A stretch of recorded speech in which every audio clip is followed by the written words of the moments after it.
va mettre Monsieur Sirandour à côté. On va mettre... Oui, moi je vais me mettre là, pardon, donc tu te mets là. Ça t'embête, voilà. Voilà, c'est parfait. Très bien, merci. Bonjour à tous. Merci pour votre présence pour cette table ronde Santé Territoire. Merci à nos orateurs que je vais vous présenter.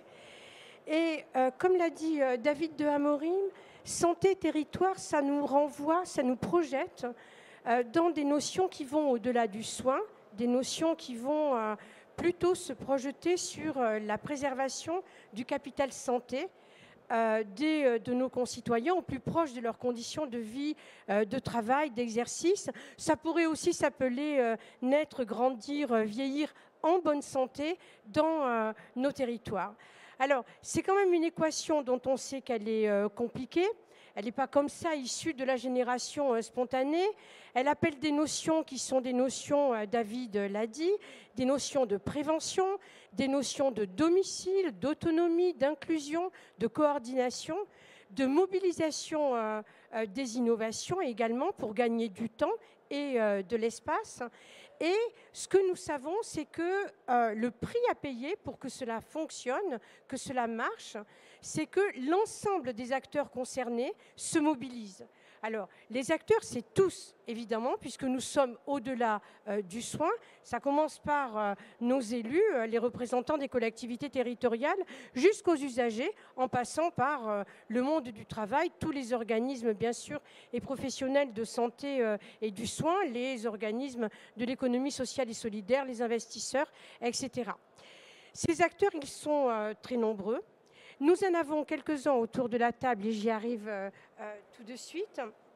Ils sont les uns et les autres un peu sortis des sentiers classiques pour essayer d'aller chercher les voies de la santé dans les territoires. Alors, nous allons trouver Daniel Benamouzi. Merci Daniel. Daniel est sociologue, directeur de recherche au CNRS, directeur de la chaire santé Sciences Po. Il interviendra en premier. Et il sera suivi par Christine Poliken. Bonjour madame, vice-présidente du groupe mutualiste Vive, qui nous expliquera comment elle intervient sur les territoires. Et puis Gaël Sérandour, bonjour, qui est directeur adjoint des investissements numériques à la Caisse des dépôts, et Nicolas Revel, aujourd'hui directeur général de l'assistance publique Hôpitaux de Paris, avec une expérience et une vision qui vont au-delà du périmètre de cette noble institution. Alors, nous allons démarrer la table ronde. Daniel, je vais m'asseoir. Daniel, on va commencer par toi. Santé, territoire élu. Si on en parle, c'est qu'il y a quelque chose qui peut-être doit encore évoluer. On sait que depuis la loi Kouchner, les années 2000, la démocratie sanitaire s'est beaucoup structurée autour du patient, de ses droits. Et bon, il y a eu quelques textes sur la participation des élus aux questions de santé, mais est-ce que c'est suffisant? Est-ce qu'il y a encore des choses à pousser dans ce domaine? Il y a sûrement des choses qui, merci Anne-Marie, il y a des choses certainement qui sont en train d'évoluer, qui évoluent déjà en fait beaucoup à l'échelle des territoires. Ce qu'on essaie de faire à Sciences Po, c'est de prendre ces questions-là, j'allais dire avec une dimension politique au sens plein et au sens noble du terme, en associant des regards qui viennent souvent, des regards plutôt académiques, qui viennent plus des sciences sociales, mais qu'on associe aussi au regard d'acteurs, au regard de professionnels, au regard des différentes institutions qui interviennent dans le domaine de la santé. Et puis en associant nos différents publics, qui sont des publics aussi de jeunes étudiants, de futurs professionnels qui sont impliqués dans ces transformations-là. On le fait en produisant des connaissances nouvelles, en produisant des débats, des échanges. Et ce qui est apparu assez fortement, je dirais à l'échelle de quelques années, c'est très criant depuis l'épidémie de Covid, et c'est des choses qui avaient déjà démarré auparavant. C'est des changements assez nets, assez profonds, certaines qui sont bien identifiées.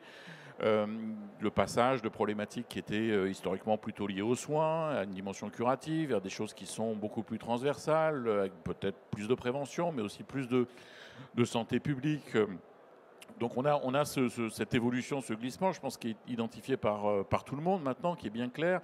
On a un autre glissement aussi d'une forme de politique publique qui était traditionnellement en France, qui l'est toujours par certains aspects très centralisée, mais qui laisse aussi beaucoup plus de place aujourd'hui. On en a déjà beaucoup échangé autour d'organisations intermédiaires à l'échelle des territoires. Les CPTS sont souvent cités, on en discute, mais il y a beaucoup d'autres initiatives et beaucoup d'autres acteurs qui travaillent à des formes de dynamique interprofessionnelle, territoriale, différenciée d'un endroit à un autre. Et cela constitue une sorte de nouvel espace d'action, de nouvel espace de réflexion, de nouveaux repères en quelque sorte pour les uns et pour les autres qui sont en train de se constituer, de se stabiliser. Et ça affecte du coup aussi la place de chacun d'entre nous, la place de chaque individu qui n'est plus seulement dans un rapport au système de santé, j'allais dire à la santé en général, qui est le rapport qui étaient les acteurs traditionnels, disons, de la démocratie sanitaire depuis le début des années 2000, qui étaient principalement des malades, des gens qui étaient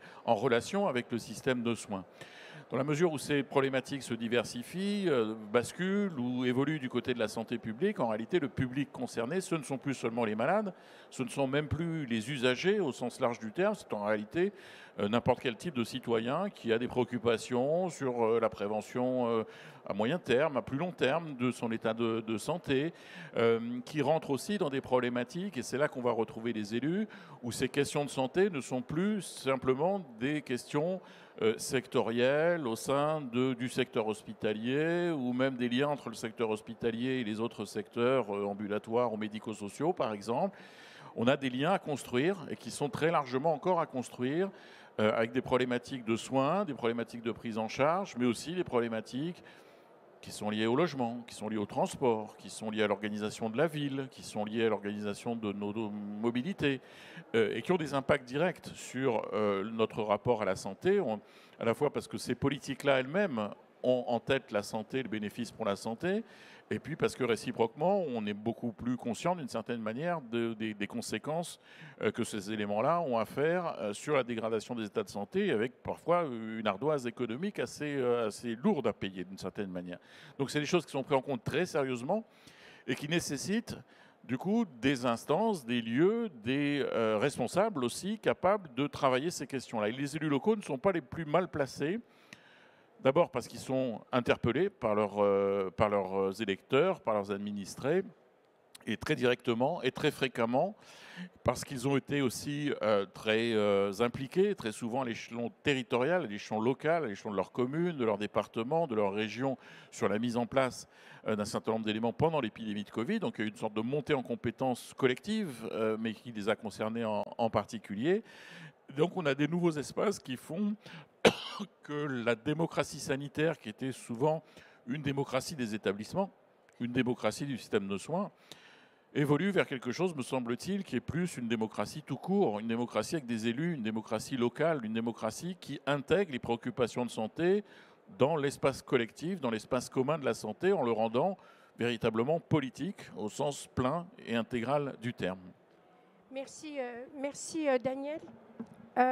Justement, dans le droit fil des explications de Daniel, on élargit le nombre d'acteurs et on passe du rapport aux soins au rapport à la santé, au rapport à l'inclusion de la santé dans la ville et dans les territoires. Et donc, les groupes mutualistes se mettent aujourd'hui à déployer des actions qui vont au-delà des actions traditionnelles de leurs adhérents et de leurs assurés.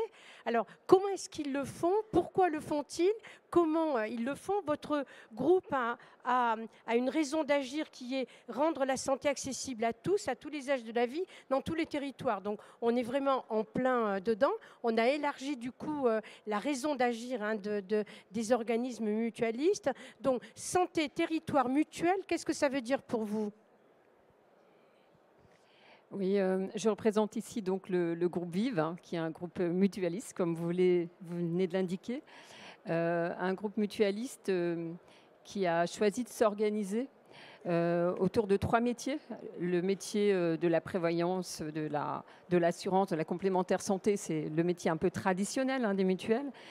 Mais il faut savoir que nous avons aussi une offre de soins importante. Nous gérons des établissements, ça va de la crèche à l'EHPAD, en passant par les établissements pour le handicap et des magasins optiques audio sous le signe écoutez voir, etc. Donc une forme d'offre que nous proposons à la population.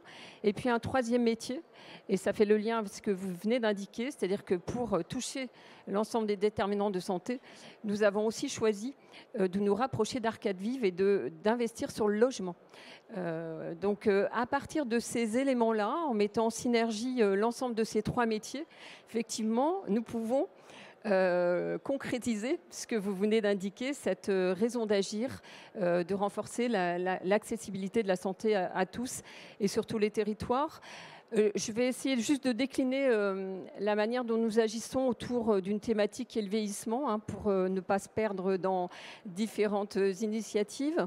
Donc rappeler qu'effectivement nous sommes dans une société qui vieillit et nous y sommes quand même très mal préparés et nous sommes du coup un acteur qui vient renforcer les politiques publiques sur ces thématiques-là en proposant évidemment des services tels que je vous l'indiquais et puis en proposant aussi de l'habitat intermédiaire en faisant le lien avec le logement tout à l'heure.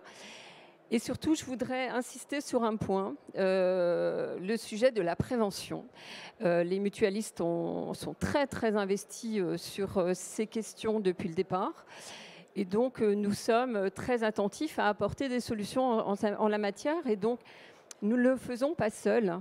Nous avons 10 000 militants, puisque les mutuelles sont gérées par des représentants d'adhérents. Donc nous sommes très très présents sur les territoires avec beaucoup d'actions où nous allons au-devant de la population. Mais nous avons aussi développé avec le gérontopole du CHU de Toulouse, donc en Occitanie, Vive 3 Occitanie a développé un programme ICOP qui permet d'aller au domicile des patients âgés et de repérer à l'aide d'un smartphone, donc d'un outil très facile à utiliser, de repérer de faire des petits tests pour repérer les problématiques de santé physique, mentale ou de lien social, ce qui permet d'enclencher derrière très très rapidement des actions. Voilà, donc ça c'est juste un exemple.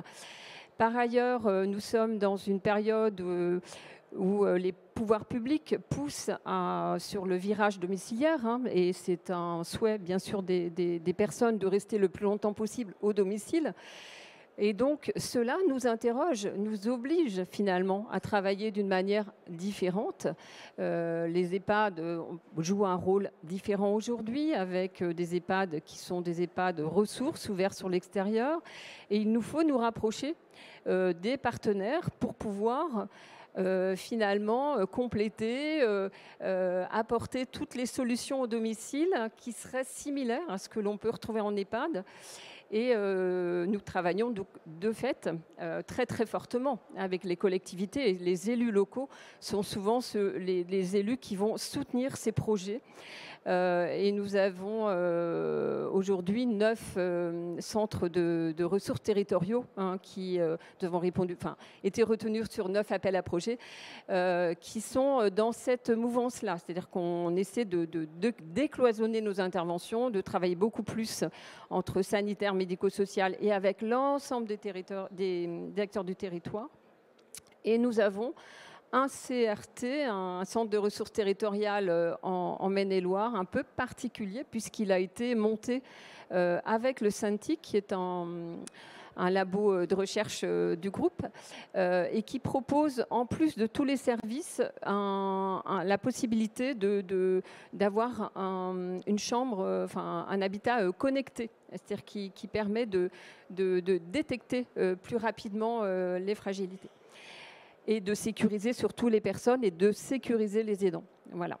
Et puis, juste pour aller un petit peu plus loin, ce que l'on sait, c'est que le numérique aujourd'hui est un formidable outil pour nous aider justement à mieux travailler ensemble, puisqu'il va falloir avoir des systèmes d'information qui soient compatibles, pour travailler aussi plus fortement en lien avec les familles, les aidants, les résidents ou les usagers, et puis une volonté justement de faire participer plus fortement l'usager à sa prise en charge. Voilà ce que je pouvais, enfin pour compléter.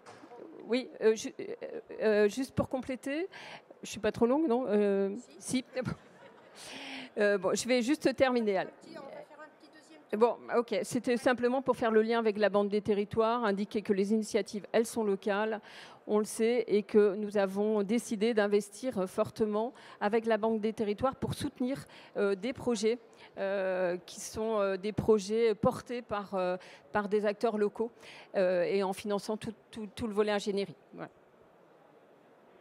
Merci. Alors justement, Gaëlle Sirandour, la Banque des territoires, elle investit pour accompagner l'innovation, pour la mobiliser.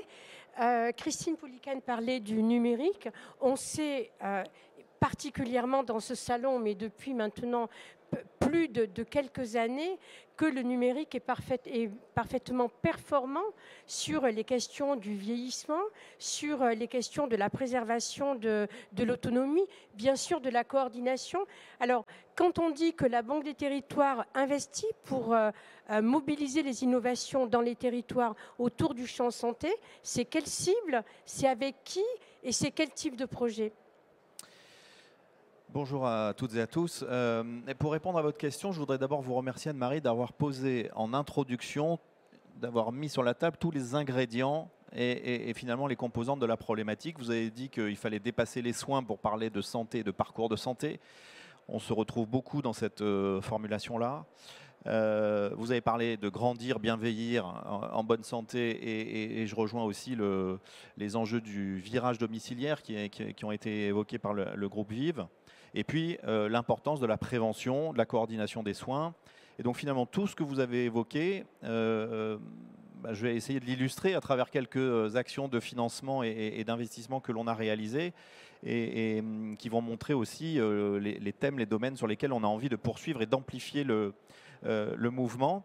Mais peut-être, Daniel, je voudrais réagir aussi sur ce que vous avez indiqué, puisque je représente la Banque des territoires, qui est l'activité de financement de la Caisse des dépôts, des projets territoriaux. Et vous avez parlé des élus locaux, qui effectivement ne sont pas les plus mal placés pour apprécier les enjeux sur leur territoire en termes de parcours de santé, de besoins et de qualité de l'offre. Mais ce ne sont pas forcément les mieux outillés non plus. Et on a sans doute un enjeu collectif à mener et à proposer aux élus locaux et aux décideurs locaux. On a évoqué les CPTS aussi, des outils d'aide à la décision et des enjeux pour bien comprendre, bien programmer, bien organiser finalement un plan local autour du bien vieillir ou des parcours de santé. Donc en effet, la Banque des territoires, Marie, on finance aujourd'hui, que ce soit en prêt ou en investissement, en prêt auprès des collectivités, des CH ou des CHU, quelques centaines de millions d'euros par an. C'est principalement des projets immobiliers. Ça peut être des maisons de santé pluridisciplinaires ou des projets immobiliers de CHU. Et en investissement, on essaie d'accompagner des innovations territoriales. Alors c'est vrai que quand on fait le tour, et encore on n'a pas fait le tour de l'ensemble des villages aujourd'hui de Made in Tech, mais on voit bien qu'il y a un foisonnement d'initiatives et qui apportent chacune dans leur domaine un bénéfice, que ce soit pour le logement ou pour les praticiens. De notre côté, sur la thématique du bien vieillir et du logement, je voudrais juste évoquer et citer par exemple 2 exemples d'innovations qu'on a repérées, qu'on a souhaité accompagner après le diagnostic de performance énergétique que tout le monde connaît à titre individuel. On a une entreprise basée à Bordeaux qui est plutôt sur le diagnostic de performance autonomie. Et l'idée, c'est de donner, grâce à de l'analyse de la donnée territoriale, aux élus locaux, aux acteurs d'un territoire, les clés pour prioriser des programmes de rénovation, des programmes d'adaptation de logement, et puis pour aider évidemment les familles concernées autour d'une personne sur les enjeux et les programmes d'adaptation qu'il faut mener, et ça tenant compte de l'offre de services d'aide à domicile qui peuvent exister, de l'offre de commerce, de l'offre de la dynamique démographique qui peut exister sur une commune. Et ce sont tous ces paramètres qui permettent à des élus, à des acteurs publics ou privés d'organiser cette programmation et la priorisation des actions d'adaptation des logements qui feront qu'on pourra rester collectivement plus longtemps chez nous en bonne santé. Et puis une autre initiative plutôt dans le Grand Est, une société qui s'appelle Life Plus, qui a des dispositifs innovants, des montres connectées, des détections de chute, des détections des errances et des fugues pour amener finalement des systèmes d'alerte, que ce soit pour les aidants, les proches, mais aussi le médico-social, les établissements d'accueil de personnes. Dans le parcours et l'accès aux soins, vous avez cité, Anne-Marie, plusieurs enjeux, et c'est vrai que la téléexpertise et la télésurveillance sont deux thématiques assez importantes.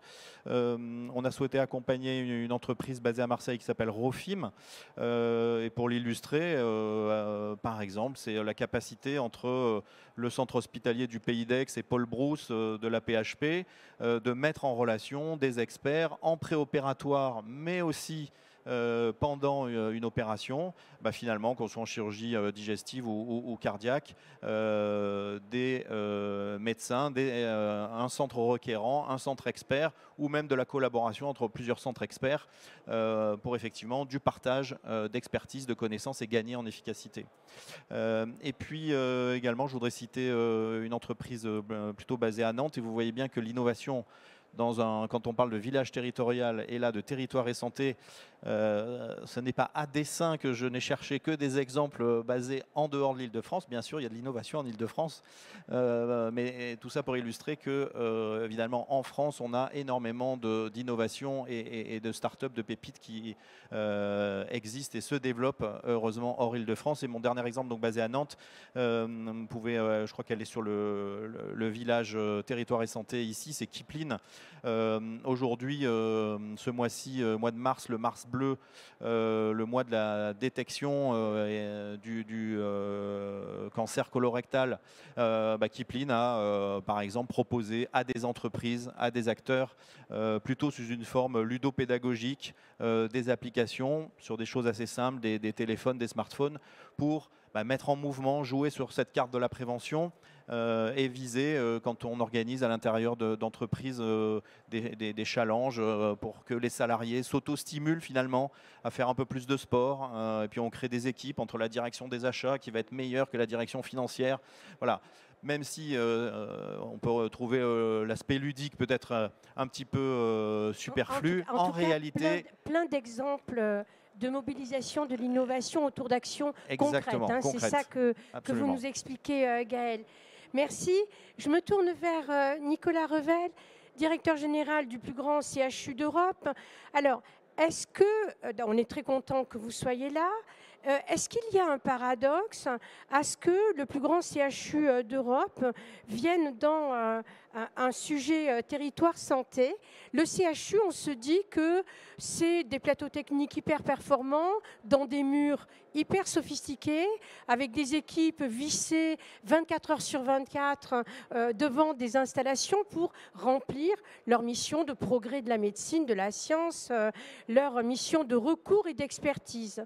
Alors, est-ce qu'aujourd'hui c'est donc vrai? Il y a donc un mouvement qui pourrait amener les CHU à participer à ce combat pour la santé qui est au-delà des murs de l'hôpital? Est-ce qu'un CHU, ça c'est sortir des murs de son hôpital sans renoncer bien sûr à son périmètre, sans marcher sur les plates-bandes des autres? Est-ce qu'on sait faire ça? La manière dont, Anne-Marie, tu as posé le sujet est intéressant parce que c'est vrai que finalement pointer ce qu'est la mission particulière du CHU dans le système de santé, c'est pointer quelque part notre fonction soignante et moins repérée dans le champ de la prévention et qui souligne d'une certaine manière ce qui est le grand, non pas paradoxe, mais le succès ou la réussite en demi-teinte de notre système de santé français.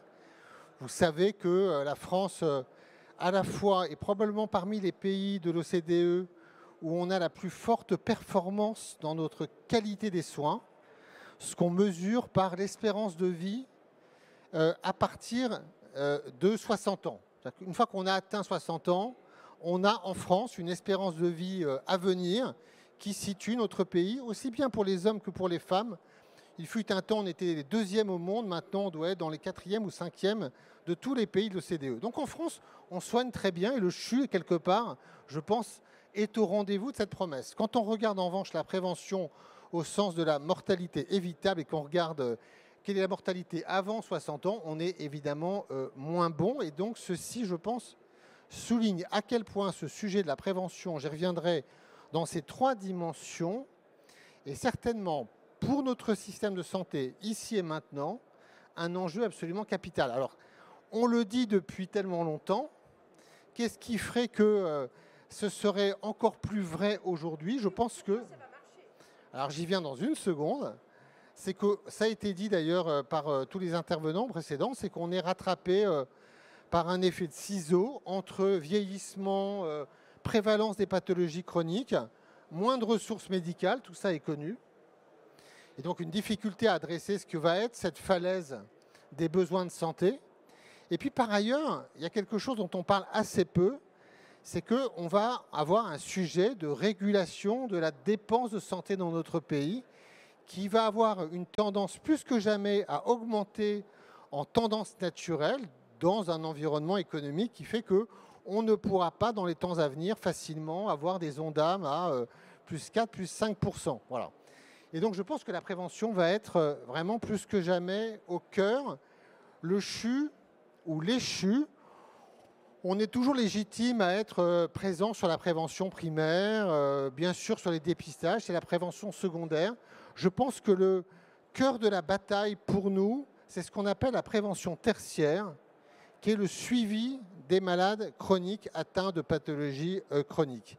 Et là-dessus, je pense qu'aujourd'hui, quand on regarde le système de santé, on n'est pas armé, on n'est pas au rendez-vous, que ce soit à la fois dans les difficultés des soins de ville à s'organiser encore, à se coordonner, malgré les progrès des CPTS et de ce qui se passe de ce côté-là.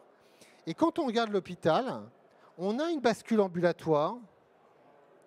C'est des HDJ pour la hospitalisation de jour, mais qui peinent en fait à franchir ce pas auquel tu nous invitais, du virage ambulatoire jusqu'au domicile, qui est comment on suit au long cours des patients chroniques entre 2 hospitalisations, que ce soit des hospitalisations complètes parce qu'il y a une décompensation, ou entre 2 rendez-vous de suivi. Et je pense que le cœur de la bataille est là, et on a aujourd'hui malheureusement pas complètement les outils pour pouvoir vraiment le faire. On a des articles 51, pour ceux qui connaissent article 51, qui ont commencé à explorer des organisations dont on voit bien au regard des premières évaluations que les retours sont vraiment probants. J'ai un exemple très concret. Dans l'insuffisance cardiaque sévère, on a un article 51 qui s'appelle C6 qui conjugue délégation de compétences, médecins, IDE, de suivi et de coordination, de la télésurveillance, une capacité à réagir dès qu'on voit des métriques qui commencent un petit peu à être inquiétantes, et au regard de l'évaluation qui a été faite à 3 ans, un retour qui est médicalement très positif et économiquement prometteur. Et je pense que ça dessine là quelque chose qu'on a pu tester dans l'insuffisance cardiaque, mais on voit bien que dans beaucoup de pathologies et spécialités, en diabéto, en gastro, en rhumato, en pneumo, et j'en oublie, en neurologie probablement, on a un champ d'action sur lequel il faut réussir à franchir ce pas de l'organisation des soins, avec 3 points de vigilance. Premier point de vigilance, je pense que l'hôpital, le CHU, au regard de sa mission de recours, est à mon sens évidemment la tête de pont en termes d'expertise et d'organisation qui est hyper légitime, mais ce serait une faute de considérer que l'hôpital a vocation à tout faire. Il faut réussir à trouver des organisations qui s'inscrivent dans des territoires avec les acteurs de la ville, je parlais des CPTS, et tous les acteurs susceptibles d'intervenir dans cette configuration. Deuxième élément, il y a un sujet économique.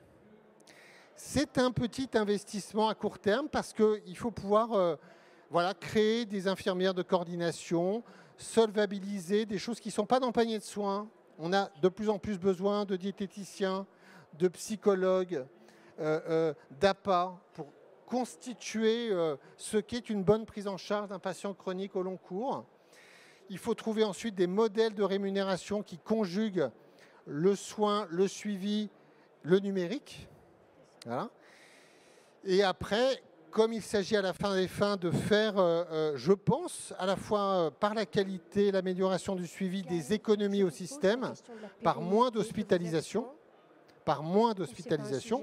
il faut évidemment que l'hôpital et les hôpitaux puissent quelque part retrouver les conditions d'un équilibre et d'une capacité à financer notre développement et nos investissements. Oui, ça veut dire qu'on est poussé par la vague, qu'on a aujourd'hui la possibilité par d'abord les changements culturels, des changements de pratiques, par les nouveaux outils, de sortir des murs traditionnels, mais qu'il faut quand même inventer au moins le modèle économique, le modèle d'organisation. Il va finir par arriver territoire par territoire, mais il y a un modèle économique à inventer, puisque notre système, il n'est pas fait pour aller là-dessus immédiatement. Du coup, ça m'amène, Gaël Sérandour, à nous demander, lorsque vous investissez, lorsque vous boostez, que vous poussez, est-ce que il y a une durée de vie qui va au-delà d'expérimentation?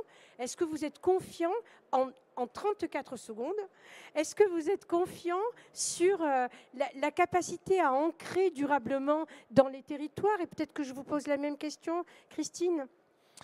Donc pour aller extrêmement vite, on nous a invités tout à l'heure, juste avant que nous montions sur scène, à avoir des lunettes optimistes. Donc je vais répondre oui, Anne-Marie. Nous sommes confiants dans le fait que toutes ces innovations que l'on sait accompagner, certes ça démarre par un démonstrateur, un pilote, une expérimentation qui s'étend, qu'on a évoqué tout à l'heure, le groupe Vive que vous avez rappelé. Nous, alors évidemment, c'est avec 200 ans d'histoire que la Caisse des dépôts peut se permettre de dire qu'elle a cette confiance sur le long terme et la solidité financière. Mais je pense que Nicolas Revel a évoqué ce qu'on n'avait peut-être pas suffisamment abordé jusqu'à l'introduction, qui était le lien entre la ville et l'hôpital et cette poursuite. Bon, bah, finalement, avec cette lunette d'espoir et d'optimisme, j'ai cru apercevoir tout à l'heure sur le village une initiative de suivi de malades chroniques au long cours avec une société Semeya qui a cette capacité, un dispositif numérique. Alors bien sûr, il faut que les CHU et les systèmes d'information hospitaliers s'interconnectent, s'ouvrent. Voilà. Mais l'enjeu est là. C'est bien, parce que peut-être qu'en descendant de la table ronde, la Banque des territoires et la PHP peuvent converser pour accélérer la mobilisation des outils et puis arriver à expérimenter ce nouveau modèle. Christine, vous, dans vos actions, en moins de 32 secondes, vous êtes optimiste ou c'est encore compliqué parce que c'est de l'expérimentation qui tombe et puis il faut recommencer ailleurs? Non, moi, très optimiste sur le fait que c'est tous ensemble et c'est vraiment en prenant en compte l'ensemble des acteurs qu'on va réussir, je pense, à effectivement être sur ce virage. Vous parliez de virage ambulatoire, de transformation finalement du système de santé qui en a besoin et qui a besoin justement de la prévention aussi pour être soutenable. Donc moi je suis convaincue que par contre que l'expérimentation est nécessaire et il faut nous laisser expérimenter. J'évoquais tout à l'heure les centres de ressources territoriaux. Ils ont été précédés de DRAD, de dispositifs renforcés qui avaient été initiés par la mutualité française. Vous voyez, on avait organisé les affaires avec aussi une question de dotation, de financement. Donc il faut vraiment prendre en compte l'ensemble des sujets. Mais oui, très optimiste sur le fait qu'on va y arriver ensemble. Et puis si on avait le temps, on pourrait parler de nombreuses autres expérimentations ou illustrations, Nicolas? Non, moi, mon message final, c'est pas tellement de douter du fait qu'il y a plein de boîtes qui produisent des choses formidables et qu'il y ait plein d'expérimentations partout. Je pense que ce dont on a besoin, là, c'est d'avoir un cadre juridico-économique qui permette quand même de passer juste le cap et de passer à l'échelle. Parce que si on y est encore dans 10 ans, je pense qu'on aura juste passé la décennie qui est la plus compliquée, parce que la décennie qui arrive est quand même fait un peu peur quand on regarde ce qui arrive en besoin de santé et en ressources médicales rares. Je pense que c'est là qu'il faut réussir, à mon avis, à passer le cap sans trop tarder. Oui, parce que les initiatives et la qualité de l'engagement de nos professionnels, la mobilisation des innovations qui est absolument certaine, elle nous donne de l'enthousiasme, hein, elle nous donne de l'optimisme. Il faut maintenant que ça suive effectivement. On n'a pas toujours besoin de lois et de règlements, mais il y a un moment donné où pour positionner les structures, leur financement, leur pérennité, on a quand même besoin de l'encouragement des pouvoirs publics. Mais comme ils sont dans le salon, vous allez tous pouvoir leur demander quand est-ce que ça va venir. Merci beaucoup pour votre écoute. Merci pour la qualité de vos interventions. Bonne journée, à bientôt.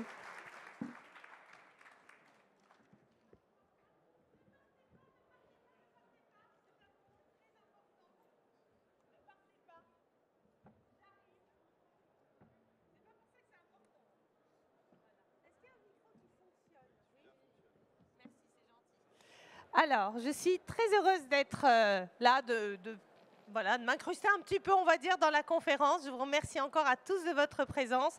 Je remercie nos remarquables orateurs d'aujourd'hui. Et donc, j'ai un peu un moment très émouvant pour moi, très important pour nous tous. Hier, vous le savez, nous avons eu une magnifique cérémonie de remise de trophées Made in Tex 2024. Donc vous allez pouvoir entendre un peu les tenants et les aboutissants et tous les lauréats sur LinkedIn et ailleurs. Et donc, il y a un des prix, qui est un des plus beaux prix que nous souhaitions remettre, qui est celui du prix de visionnaire de la santé.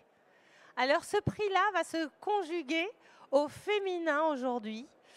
J'ai la chance, l'honneur et l'avantage d'avoir rencontré une personne incroyable, qui a absolument séduit tout le jury en fait, de remise des trophées. Quand nous avons proposé sa candidature pour être aujourd'hui la personne désignée comme la personne visionnaire de la santé. Et je désigne en cela Madame Anne-Marie Armenteras, que je vous propose de saluer. Merci beaucoup. Et j'ai donc le grand bonheur, avec Pascal Bécache, qui est donc avec moi, organisateur des trophées, de remettre ce prix à une femme incroyable. Merci beaucoup. Je suis très touchée. Je ne sais pas si je mérite le prix de la vision. En tout cas, la vision, elle vient quand on regarde les actions que vous menez les uns et les autres, quand on les écoute et quand on fait conversation et qu'on essaie de faire système. Je suis très heureuse. Merci beaucoup. Merci beaucoup. Alors, j'ai une deuxième surprise pour vous. Alors, un peu inattendue pour moi aussi, mais je me permets. Pendant que vous êtes tous là. Merci d'être là, M. Revel. Hier, en rentrant chez moi, ça m'arrive, j'ai reçu le 6e courrier que j'ai eu l'honneur de recevoir de l'Élysée, donc de la présidence de la République. Et ce courrier, je ne vais pas vous le lire dans son intégralité, mais le président de la République aurait souhaité être là. Son agenda ne l'a pas permis. Nous avons eu l'honneur de recevoir le ministre Frédéric Valletoux hier pendant 2 heures. C'est pour vous dire l'importance accordée par nos institutions à ce magnifique salon. Et donc, le chef de l'État nous a transmis le message suivant. Le chef de l'État tient à vous adresser tous ses vœux de plein succès de cet événement et ses sincères encouragements dans la poursuite de votre engagement au service de l'avenir de notre système de santé. Donc ce message s'adresse à vous tous qui êtes là, car si Made in Tex existe, c'est grâce aux citoyens, c'est grâce à l'écosystème de la santé, c'est grâce à nos invités illustres ici présents. Merci à vous tous pour votre engagement.